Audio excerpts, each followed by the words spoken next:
Законот за амнестија за помали кривични дела се очекува утре да се најде на седница на влада, најави премиерот Димитар Ковачевски. Бранејќи го ова законско решение, тој вели дека таков ист закон имали и законодавствата во Германија, Франција и Словенија и дека и овој, но и претходниот, со кој се намалија казните за злоупотреба на службената положба, не се носат со цел амнестирање на криминалци. Критики на сметка на процедурата на носењето на претходните измени на кривичниот законник денеска стигна и од првите луѓе на судскиот и советот на обвинители. Претседателот на судскиот совет Сашко Ѓорѓиев вели дека за новите измени за помали кривични дела се консултирани, но не и за претходно направените измени на кривичниот законник. Наоѓам забелешка во делот на транспарентноста, во смисла на тоа дека некако чувство на многу на брзина сето тоа се спроведе, без при тоа да имаме свое учество, односно своје мислење како судски совет.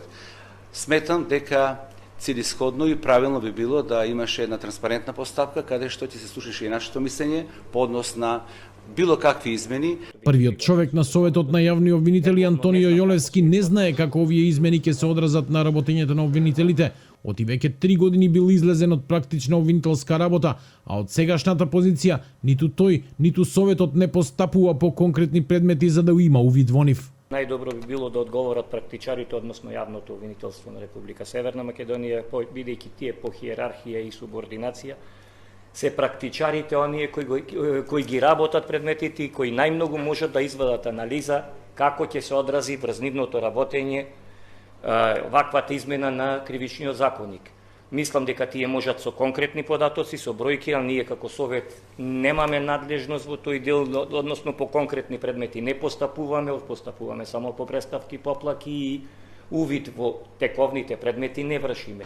Со последните измени на кривичниот законник, во кој драстично се намалија казните за делата како злоупотреба на службена должност, се овозможи застарување на речиси сите предмети на поранешното СЈО во кои беа обвинети поранешни функционери, а застарување ќе ги стигне и предметите во кои се обвинети екс-функционери од сегашната власт.